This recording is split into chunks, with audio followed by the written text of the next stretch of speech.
출제되었던 비율을 말씀을 드리자면은 두 가지로 나뉜다고 봐요. 이런 문제를 봤는데 이렇게 풀면 될 것 같은 감이 오는 학생들은 괜찮다고 보고, 교육 불평등을 만드는 정보 비대칭 부숴버리겠습니다. 남기정입니다. 백시우입니다. 오늘은 전사고, 외고를 준비하는 학생들이 어떻게 영어를 준비해야 될까에 대해서 말씀을 드리고자 합니다. 그래서 궁금하실 것 같아요. 네네. 자사고 외고에 관심 있는데 음. 영어는 어느 정도 해야 되는 건지 그게 네네. 궁금하실 것 같아요.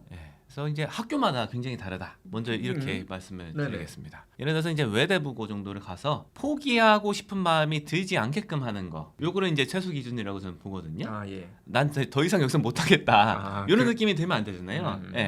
그 기준이 제 느낌에는 한 고2 모의고사 정도는 1등급이 나오는 채로 입학을 해야지 포기하고 싶은 마음이 안 들 것 같아요. 근데 거기 가서 또 이 흔히 말하는 내신 같은 거에서 잘 점수 따고 이런 거는 또 다른 것 같은데, 하나고 교재는 이제 격차가 좀 있더라고요.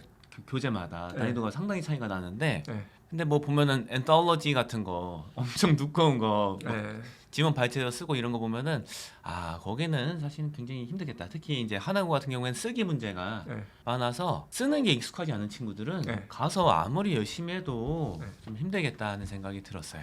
요거는 제가 알기로는 대학교 교재에 뭐 이렇게 그렇죠. 쓰이는데 근데 그걸 실제로 공부를 하고 거기서 시험을 내다 보니까 쉽지가 않죠. 쉽지 않죠. 그래서 이제 뭐 거기서 하나고 같은 데서도 뭐 이게 쓰기 시험이 많으니까 어느 정도 상위권 비슷하게 되려면은 많이 통용되는 기준으로 봤을 때는 그 터플 시험에서 라이팅 섹션이 한 30점 만점일 거예요. 거기서 한 25점 정도는 나와야지 가서 열심히 했을 때 좀 할만하지 않을까. 안 그러면은 그 시험 범위가 엄청 넓거든요. 그거를 시험 기간에 다 열심히 공부해서 하기가 물리적인 시간이 안 나온다. 외고 같은 경우에는 이제 뭐 한영외고 이런 데서 썼던 게 실제로 저스티스 같은 걸 부교재로 썼었어요. 그래서 이제 고1 때 이런 때 쓰는 교재니까 이것도 하나하나 다 설명할 수가 없거든요. 선생님들이 그렇게 하지도 않고 스스로 채워 넣어야 되는 부분이 많아야 돼요. 그러면은 물리적인 시간이 제한되어 있는 상황에서 이걸 어떻게 할 거냐, 스스로 해결을 해야 된다. 그러려면은 그걸 알아볼 수 있는 지표가 이런 책을 미리 한번 보고 혼자서 뭐 노력을 좀 더 하더라도, 혼자 좀 찾아보더라도 소화가 가능하냐, 이거를 먼저 확인해 보는 게 미래를 한번 생각해 보는 도구가 되지 않을까. 그러면 실제로 이런 학교들 외고나 전사고에서 나왔던 문제들을 분석을 해보면서 어떻게 대응을 할지 한번 이야기해 보면 좋을 것 같습니다. 첫 번째로 대원외고의 문제인데요. 서답형 문제인데 일반고에서도 많이 나오는 유형인데 대원외고에서는 이런 문제가 많이 출제가 되더라고요. 그래서 이제 채점 기준이랑 주의사항이 있습니다.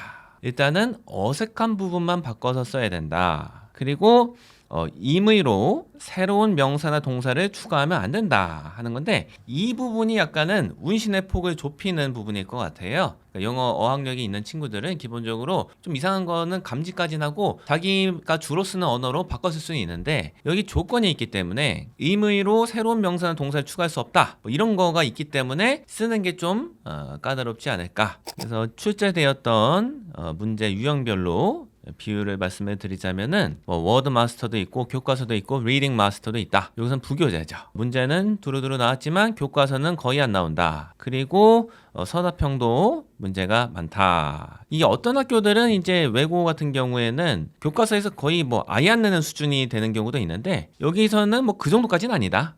이렇게 말씀을 드립니다. 한영외고 문제인데요. 윌리엄 블레이크의 시인데 같은 제목으로 두 번의 시를 쓴 거예요. 그 두 개를 읽고서 문항에 답변하는 것인데요. 자, 27번 문제 같은 경우에는 이거를 약간은 분석한 문구가 있는데요. 그 박스에 제시가 되죠. 네, 분석한 문구에 빈칸에 들어갈 수 없는 말이 무엇이냐라는 질문인데, 요게 보기를 읽어보면은 종합적으로 좀 사고를 해야지 해결할 수 있는 것들이에요. 낱말의 의미를 문자 그대로만 받아들여서는 해결이 좀 힘든 문제까지 나온다. 약간은 문학적인 그런 생각을 하지 않으면은 좀 힘들 수도 있겠다. 그래서 우리가 뭐 평소에 문학 같은 거를 영어로 읽어보는 것도 좀 훈련이 필요하다, 이렇게 생각하는 바입니다. 시가 똑같은 주제로 두 개가 쓰였는데 이거를 대조할 수가 있어야 돼요. 보기 자체가 굉장히 길어요. 그리고 그렇게 간단하지가 않습니다. 말 그대로 종합적인 사고력이 필요하다. 흔히 말하는 뭐 문제 푸는 요령 중심으로 답 찾아가는 식으로 공부했던 친구들은 이런 부분에 있어서 상당히 어려움을 겪었을 것으로 보입니다. 출제 비율이고요. 교재를 다양하게 써요. 빠른 미니 모의고사 이건 약간은 그 수능 모의고사형이잖아요. 조이러 클럽은 현대 문학이고 유토피아는 그거보다 좀 더 전세대 거 이런 문학들이 같이 들어가 있고 여기 부교재 오른쪽에 3번을 보시면은 이거는 그 약간은 페이퍼를 썼던 거예요. 이 조이러 클럽의 작가가 그거를 이제 발췌해서 시험에 낸 거죠. 다양한 형태의 글에 대한 이해도가 있어야 된다. 이것은 이제 다른 시험에 나왔던 건데 부교재를 보시면 수능 특강도 있고 저스티스도 있고 결이 다르죠. 수능 특강과 저스티스는 이런 거를 둘 다 소화할 수 있는지를 물어보는 문제들이었다. 외대국어에 나왔던 문제인데요. 지문의 출처는 빨간머리 애니네요. 문제가 이제 여러 개가 딸려 있죠. 30번 문제 같은 경우에는 단어의 맥락상의 의미를 물어보는 것이고요. 32번 이건 약간 특색이 있는 문제라고 보여져요. 뭐냐면은 N의 상상력의 산물이 아닌 것이 무엇이냐 하는 건데 이게 상징하는 바까지 다 알아야 되는 거예요. 그러니까 말 그대로 이제 글자 의미만 받아들여서는 좀 힘들고 약간 행간에 읽는 능력 이런 것도 좀 필요하다. 그런 차원에서 우리가 흔히 말하는 독해 문제의 전형적인 그런 것은 아니고 약간은 문학적인 이해도 필요한 문제다. 33번 문제는 좀 재밌네요. 문학장치가 뭐냐. 이게 익숙하지 않으면은 정말 당황스러울 수가 있다. 뭐 하이퍼볼리, 뭐 과장, 뭐 이런 것도 문학장치다라는 거를 평소에 좀 생각해보지 않았던 친구들은 좀 당황스러울 만하다. 그리고 이제 34번 같은 경우에는 kindred spirit이라는 말이 많이 나오는데 요새는 그렇게 많이 쓰는 말은 아니에요. 굉장히 친한 영혼의 친구 뭐 이런 느낌이죠. 그게 누구냐 하는 거를 알아야 된다. 그래서 보면은 객관식 문제니까 딱히 뭐 못 풀 건 없다 라고 보일 수도 있는데 예를 들어서 이 빨간 머리 N 지문에서 나왔던 문제들은 이 외대부고 당시 시험에서는 굉장히 변별력이 있었던 부분이다. 요새 쓰는 말이랑 좀 다른 것들이 꽤 많았기 때문에 애들이 더더욱 좀 힘들어 했었다. 하나고의 특징은 뭘까요? 글을 많이 써야 되죠. 글을 많이 써야 되는데 이 질문을 보면은 단답형이 아니다. 네. 흔히 우리가 이제 시중 교재에서 볼 수 있는 주관식 서답형, 그거 훈련하는 교재로는 좀 대응하기 힘든 영역에 있다 이렇게 보이고요. 예를 들어서 첫 번째 문제 같은 경우에는 자신의 의견을 쓰고 그 의견에 뒷받침이 되는 이유를 서술해야 되는 것이죠. 근데 여기 그냥 서술하는 게 아니라 또 이제 requirement가 있어요. 요구 사항이 있는데 첫 번째 요약을 해라. 두 번째 요약한 거를 다른 언어로 옮겨 적어야 된다. 그리고 세 번째는 5문장으로 써라. 조건도 고려를 해야 된다. 이 문제도 상당히 개성이 있는 것으로 보입니다. 인상주의 미술의 특성을 쓰라는 거지요. 단답형이 아니라 이런 능력이 요구가 되는구나. 이런 것을 알 수가 있지요. 그리고 뭐 2번 문제 같은 경우에도 그 traditional art랑 impressionist art의 차이점을 서술하라는 것이죠. 이것도 어느 정도 이 어학력이 없이는 대응이 좀 쉽지 않을 것으로 보인다. 이거는 이제 시험 중에서 하나 그 출제 비율을 분석한 건데요. 그 롱맨 이거는 뭐냐면은 문제집이에요. 리딩서인데 커버에 보면은 college라고 써 있어요. 원래는 college 수준의 타겟을 한 리딩서인데 그게 이제 문제에 출처가 되고요. 모의고사 지문도 일부 나왔고 어휘 교재는 상대적으로는 쉬워요. 여기서 쓰는 원서들이 실은 굉장히 어려운데 어휘는 상대적으로 용이한 거를 씁니다. 여기서 알 수 있는 것은 이제 수행평가의 비중이 상당히 높다라는 것을 알 수가 있고요.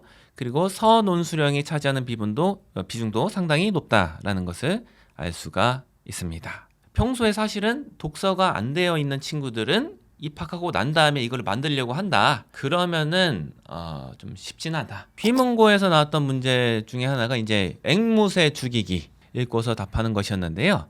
문제를 한번 볼까요? 다음 글 A와 B를 읽고 이것을 참고하여 학생의 에세이를 완성하세요. 이건데 줄글로 짝짝 쓰는 거예요.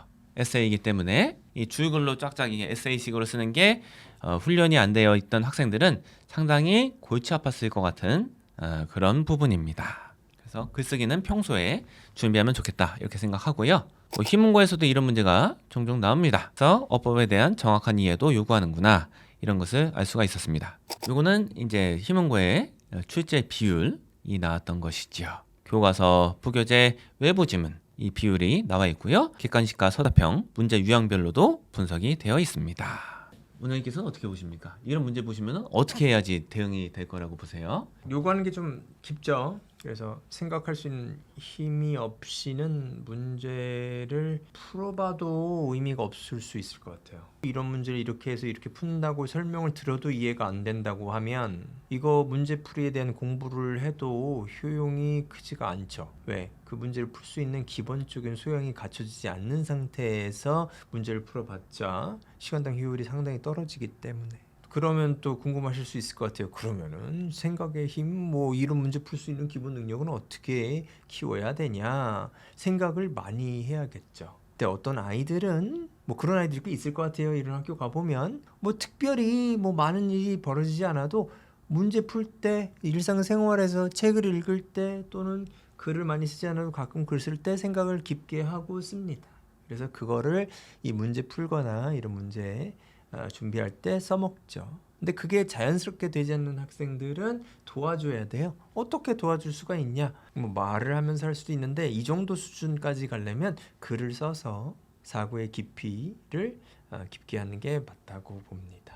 그래서 두 가지로 나뉜다고 봐요. 이런 문제를 봤는데 지금 맞출 수는 없는데 대략 이렇게 풀면 될 것 같은 감이 오는 학생들은 괜찮다고 보고, 오 이게 뭐야? 뭔지 모르겠어. 난 문제를 읽어봐도 단어를 찾아봐도 모르겠어. 그런 학생들은 지금 이 학교를 가면은 고생을 할 것이고, 막 그래도 나는 영어가 좋고 이런 뭐 이유가 있어서 좀 준비, 영어는 좀 부족하고 딴 건 괜찮다고 하면 사고하는 힘이 영어로 이렇게 글로 써지고 사고를 통해서 문제를 풀 수 있고 뭐 이런 나름대로의 견적이 나오는 순간까지 좀 해줘야 되는 거죠. 저희가 원서 많이 이야기하는 채널이잖아요. 네. 원서 채널인데 이제 원서 읽기랑 이런 뭐 전사고나 외고에 진학해서 공부하는 거랑 어떤 관련이 있을까 말씀드리면 좋을 것 같아요. 실제로 본 거를 말씀드리면은 이런 데서 가서도 잘하는 애들은 원서를 많이 읽은 애들이다. 왜 그렇게 되냐? 저기 사교육 같은 게 발달했다고 해도 공부는 실은 스스로 거의 다 해결을 하는 거거든요. 특히나 이런 학교들은 원서에서 문제를 많이 내요. 내신을 할 때. 그런데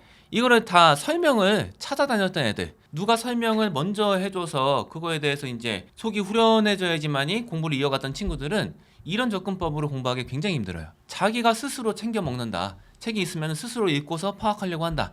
이게 훈련이 안 돼 있는 친구들은 가서 굉장히 고생하기 때문에 거기 가서 잘하는 친구들은 반대로 원서 같은 거 많이 읽고 스스로 생각하고 정리했던 친구들이 잘한다. 그래서 제가 평소에 생각하는 우리 남 원장님께서 지도하시는 남스 클래스의 큰 강점 중에 하나가 이런 것을 아이들이 스스로 알 수 있게끔, 어떻게 하다 보면은 성공이 안 될 수도 있죠. 이런 능력이 키워지지 않을 수도 있는데 최소한 아이가 스스로 나는 지금처럼 계속하면 이런 능력이 쌓인다. 아니 나는 이게 꼭 아닐 수도 있겠다. 이런 식으로 스스로를 알게 되는 그런 힘을 키우는 게 우리 남 원장님께서 지도하는 거에 힘이 아닐까 생각해요. 이 아이들 보면은 백 원장님이 잘 말씀해 주셨는데 이게 아이들이 그런 학교에 실제로 입학을 하기 전에 내가 가서 과연 맞을까? 라는 것을 한번 미리 경험해 볼 수 있는, 간접적으로 경험해 볼 수 있는 계기를 제공할 수가 있다. 교재들도 그런 거 나왔던 거 대체로 기출이에요. 아니었던 것도 쓰는데 아이들한테 좋을 것 같은 경우에는 기출된 교재를 많이 쓰고, 그리고 사실 뭐 문제 풀기가 비중이 아예 높지는 않아요. 사실은 이제 책 읽고 이야기 나누고 대체로 토론을 하죠. 아니면 글 쓰는 게 그냥 쓰라고 하면 힘들어하는 애들이 많으니까 그래서 이야기를 같이 나누는 거예요. 그 다음에 이제 글쓰기 중심으로 하는데 이런 게 익숙하지 않으면은 사실은 아까 이렇게 소개가 되었던 상당수의 좀 깊이 있는 그런 이해를 요구하는 문제들은 손을 대기가 힘들어요. 그래서 그런 식으로 평소에 깊이 있게 생각하고 글 써보는 식으로 공부를 하고 설명 중심이 안 되고 토론 중심으로 공부를 하게 이렇게 하고 있고요. 뭐 아이들이 많지는 않아요. 물리적으로 가르칠 수 있는 아이들이 많지는 않은데 그래도 뭐 이제 여태까지 가르쳤던 애들 이번 년에 이제 지원한 친구들은 전부 다 합격을 하긴 했습니다. 그 아이들의 덕이죠. 저는 이제 뭐 조금 아예 하는 건 아니지만 아이들이 열심히 했다 이렇게 말씀을 드립니다. 오늘은 이 외고나 전사고에서 시험이 어떻게 나오고 이걸 어떻게 하면 대응이 될지에 대해서 말씀을 드려봤습니다. 이 정도로 할까요? 네. 감사합니다.